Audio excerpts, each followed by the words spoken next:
নমস্কার বন্ধুরা, অনুভব রান্নাঘরে সবাইকে স্বাগত জানাচ্ছি। করলার একঘেয়েমি রেসিপি ছেড়ে চলুন, আজকে আমি যেভাবে আপনাদের সঙ্গে করলার এই রেসিপিটি শেয়ার করব, একবার হলেও ট্রাই করে খেয়ে দেখতে পারেন। খেতে কিন্তু খুবই ভালো লাগে। কথা দিচ্ছি, এই রেসিপিটি একবার খেয়ে দেখুন, একবার খেলে কিন্তু বারবারই খেতে মন চাইবে। বাচ্চা থেকে বড় সবাই কিন্তু এই রেসিপিটি খুবই ভালোবেসে খেয়ে নেবে। চলুন তাহলে আর বেশি কথা বাড়াবো না, আজকে রেসিপিটি শুরু করা যাক। বন্ধুরা, আজকের এই রেসিপিটির জন্য এখানে কিন্তু আমি 300 গ্রামের মতো করলা নিয়েছি। এবার কিন্তু এই করলাগুলোকে গোটা অবস্থাতেই একটু ভালোভাবে ধুয়ে নিতে হবে। এইভাবে মোটামুটি 2-1 বার ভালোভাবে ধুয়ে নিলেই হয়ে যাবে। করলাগুলোকে আমি খুব ভালোভাবে ধুয়ে নিয়েছি। আর এবার আমি এরকম একটা ছোট গ্রেটার দিয়ে করলাগুলোকে একটু গ্রেট করে নেব। আপনারা কিন্তু বড় গ্রেটার দিয়েও করলাগুলোকে গ্রেট করে নিতে পারেন।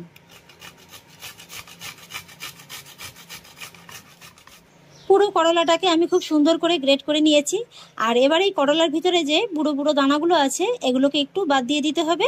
তবে দানাগুলো যদি খুবই কচি হয় তাহলে কিন্তু বাদ না দিলেও চলবে। দানাগুলোকে এইভাবে বের করে নেওয়ার পরে আপনারা চাইলে করলার ভিতরে এই যে জুসটা আছে এটাকে এইভাবে বের করে দিতে পারেন, আবার কিন্তু নাও দিতে পারেন। যারা তেতো খেতে খুবই পছন্দ করেন তাদের কিন্তু না ফেললেও চলবে। আর যারা তেতো খুব একটা পছন্দ করেন না তারা কিন্তু এইভাবে জুসটাকে আলাদা করে নিতে পারেন। এই যে বন্ধুরা, পুরো করলাটাকে আমি এইভাবে ছেঁকে বের করে নিয়েছি। আর এই যে দেখুন বন্ধুরা কতটা জুস বেরিয়েছে। এটা কিন্তু আমি আজকে আর রান্নায় ব্যবহার করব না। এবার আমি চলে এলাম রান্নার মূল পর্বে। গ্যাসে একটি কড়াই বসিয়ে দিয়েছি। কড়াইতে দিয়ে দেব 1 টেবিল চামচ সাদা তেল। তেলের ভিতরে দিয়ে দেব এই হাফ টি স্পুনের মতো গোটা জিরে।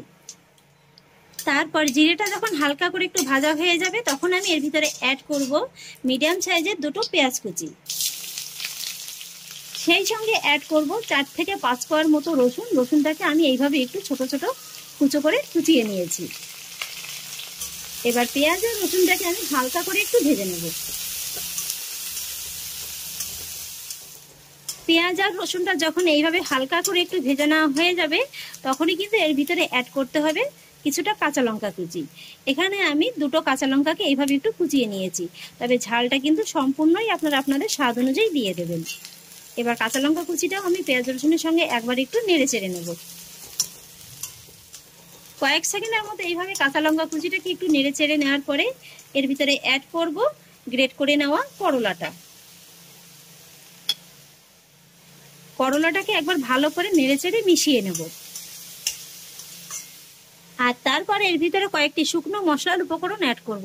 আর সেই জন্য দিয়ে দিচ্ছি প্রথমেই 1/4 চা চামচ হলুদ গুঁড়ো, 1/4 চা চামচ জিরে গুঁড়ো, 1/4 চা চামচ ধনে গুঁড়ো আর স্বাদ অনুযায়ী লবণ।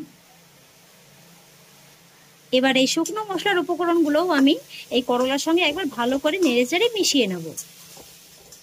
ব্যাস বন্ধুরা, আমার মশলার উপকরণগুলো খুব ভালোভাবে মিশিয়ে নেওয়া হয়ে গেছে। এবার আমি গ্যাসের ফ্লেমটাকে একেবারে কমিয়ে রেখে ঢাকা চাপা দিয়ে এই করলাটাকে 3 থেকে 4 মিনিটের মতো একটু রান্না করে নেব। 3-4 মিনিট বাদে এবার ঢাকাটাকে তুলে নিচ্ছি। তবে 3-4 মিনিটের মাঝে কিন্তু আমি 2-1 বার ঢাকাটাকে তুলে একটু নেড়ে চেড়ে দিয়েছি। আর এই 3-4 মিনিটের ভিতরেই দেখবেন করলাটা কিন্তু হালকা একটু ভাজা ভাজা হয়ে গেছে। আরও একবার নেড়ে চেড়ে নিলাম। আর ঠিক এই পর্যায়ে আমি এর ভিতরে অ্যাড করব বড় চামচের 1 চামচের মতো বেসন। যদি আপনারা ছোট চামচটা ব্যবহার করেন সেক্ষেত্রে কিন্তু 2 চামচের মতো বেসন নিলেই হয়ে যাবে। আর অ্যাড করব হাফ পাতিলেবুর রস। এখানে আপনারা পাতিলেবুর রসের পরিবর্তে আমচুর পাউডারটাও ব্যবহার করতে পারেন। তবে এই পাতিলেবুর রসটা দিলে দেখবেন যে এই রেসিপিটা খেতে খুবই ভালো লাগে, খুব সুন্দর একটা চটপটা স্বাদ চলে আসে। সেই সঙ্গে স্বাদের ব্যালেন্সটা ঠিক রাখার জন্য দিয়ে দেবো 1/4 চা চামচ চিনি, তবে অপছন্দ করলে স্কিপ করে যেতে পারেন। এবার আমি এই বেসন আর করলার ভিতরে দিয়ে দেবো খুবই সামান্য একটু জল।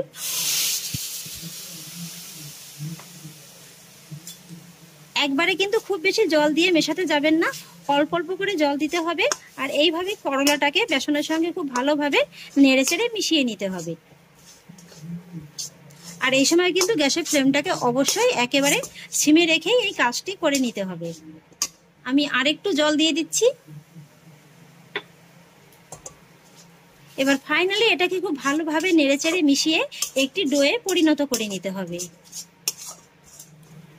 এই যে বন্ধুরা, করলাটিকে আমি আবারও 3 থেকে 4 মিনিটের মতো এইভাবে অনবরত নেড়েচেড়ে খুব সুন্দরভাবে রান্না করে নিয়েছি। এই যে দেখুন, এটা কিন্তু খুব সুন্দরভাবে একেবারে একটা ডোয়ের আকারে পরিণত হয়ে গেছে। এবার আমি গ্যাসের ফ্লেমটাকে অফ করে দেব। আর তারপরে করলাটাকে অন্য একটি জায়গায় নামিয়ে একটু ভালোভাবে ঠান্ডা করে নেব।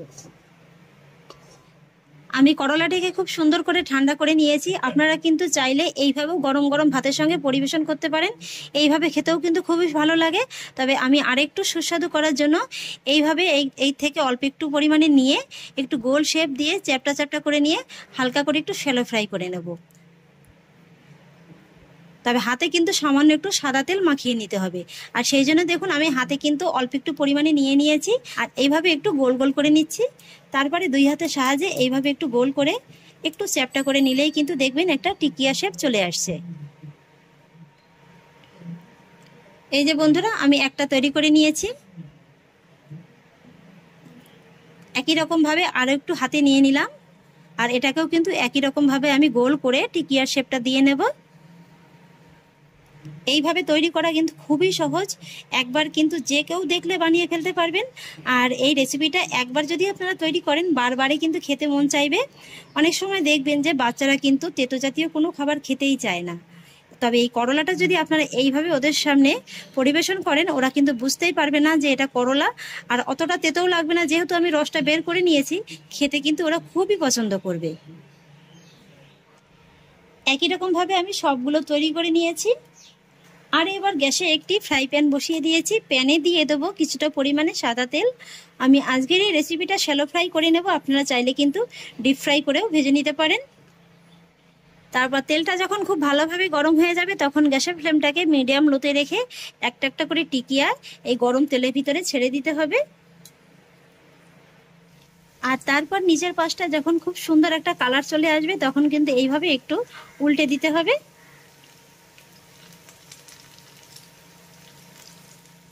আর তারপর একই রকম ভাবে আবারও অপর পাশটিকে ভেজে নিতে হবে।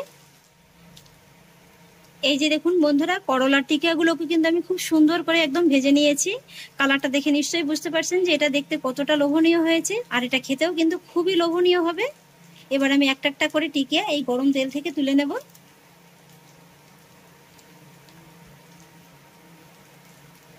এই যে দেখুন বন্ধুরা দেখতে কতটা লোভনীয় হয়েছে।